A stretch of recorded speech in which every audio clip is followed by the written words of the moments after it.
आपके मांग का सिंदूर आपका पति ही तो है, आपके गले का मंगलसूत्र आपका पति ही तो है, आपके हाथों की मेहंदी आपका पति ही तो है, आपके पांव का मोहर आपका पति ही तो है। पति है तो मांग है, पति नहीं होगा तो मांग क्या भरोगी। हाथ में मेहंदी फिर किसके नाम की रचाओगी, पांव में मोहर फिर किसके नाम का लगाओगी, सिंगार किसके नाम का, मंगलसूत्र किसके नाम का, पांव में बिछिया किसके नाम की। सब उतर जाती हैं तब जब पति नहीं होता।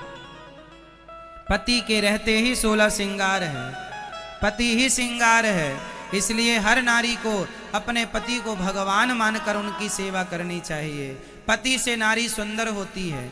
अरे पति ना हो तो मांग में सिंदूर भरना छूट जाता है, फिर वो देख देख कर केवल तरसती है कि काश मैं भी अपने मांग में ऐसे ही सिंदूर सजाती। पर जिनके पति हैं आज उन्हें शर्म आ रही है सिंदूर लगाने में। आज हमारी भारतीय परंपरा ऐसी हो गई है, आज की मॉडल लड़की बहन बेटियों को ये सिंदूर लगाने में ला जाती है। शादी कर लेती हैं पर मांग नहीं भरती। अरे मांग भरना यह नारी का गौरव है। नारी के लिए भाग्यशाली है वो नारी जिसका पति है, भाग्यशाली है वो नारी जिसके मांग में सिंदूर है। इसलिए नारी के माथे का सिंदूर उसकी सबसे बड़ी शोभा है। इसलिए सिंदूर लगाना अच्छी बात है, ये बुरा नहीं है। इसलिए आज जो बेटियां बहन बेटियां सिंदूर नहीं लगाती उन्हें लगाना चाहिए। हमारी कुछ माताएं आजकल की लड़कियां एडवांस जो नई नई बहुएं होती हैं ना, तो उन्हें शर्म आती है। यहाँ जरा सा लगा के और सिंदूर इंदूर नहीं लगाती हैं आजकल, घिसनी से घिस लेती हैं और घिस के अपने एक तरफ के बालों से दूसरे तरफ के छिपा लेती हैं, दिख ना जाए कि हम शादीशुदा है। कुंवारी रहना चाहती है तो शादी काहे कर लिया। कितने चोचले होते हैं क्या।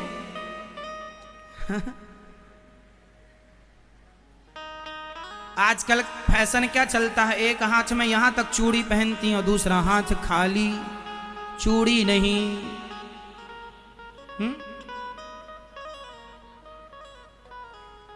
चूड़ी नहीं, बिंदिया नहीं, बिंदिया सजा के रखना। क्या सजाएं, अब तो पहनने में शर्म आ रही है।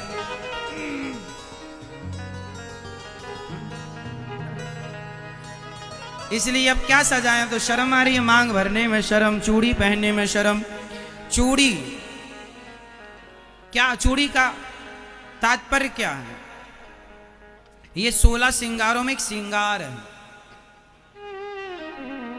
जब चूड़ी नहीं चला करती थी, कांच का जमाना नहीं था, तब हाथी के दांत की चूड़ियां बनाई जाती थी। आज भी राजस्थान में हमारी माताएं व्हाइट कलर की यहां से लेके यहां तक पहनती हैं, आज भी पहनती हैं गांव गांव में। सबके पीछे कारण है। अब कोई कहे कि हाथ में यहां से यहां तक चूड़ियां क्यों, इसलिए चूड़ियां होती हैं। और गुजरात में ना इतने मोटे मोटे आधा आधा किलो कड़े पहनने की परंपरा है। कच्छ तरफ एक कड़ा पड़ जाए तो खोपड़ी लाल लाल हो जाए, लाल लाल चूड़ियां। अब इसका कारण क्या है बताओ। पहले के जमाने में हमारी माताएं यहां से लेके यहां तक चूड़ियां इसलिए पहना करती थीं कि आपका हाथ, पहले हमारे देश में राजाओं का जमाना था, आज की तरह स्वतंत्र था नहीं। एक राजा दूसरे राजा पर हमला करता ही रहा करता था। आज यहां युद्ध चल रहा, कल वहां, तो घर में घुस घुस के बहन बेटियों को लोग, इसलिए बड़ा बड़ा चूड़ियां यहां से यहां तक चूड़ियों से हाथ भरा रहता था, ताकि वह महिलाएं कोई उनका हाथ पकड़े तो जल्दी से हाथ पकड़ में ना, और वो अपने बचाव के लिए जल्दी से प्रयास कर लें।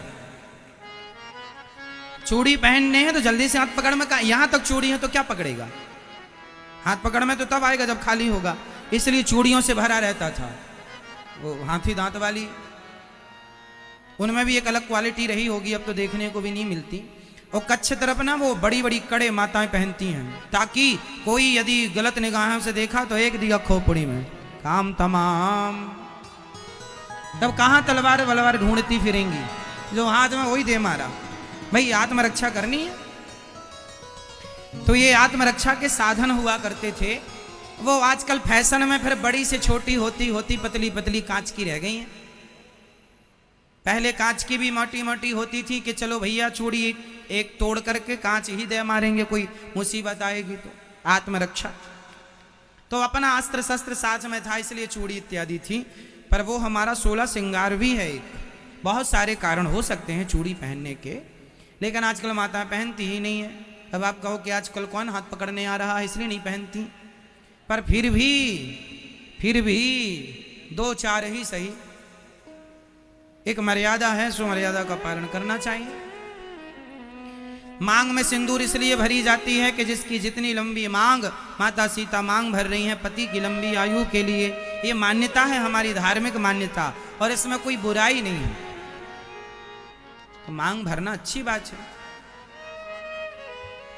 इसलिए हमारा सनातन धर्म जो है साइंटिफिक है, हर चीज का एक कारण है, कोई ना कोई कारण जरूर हो।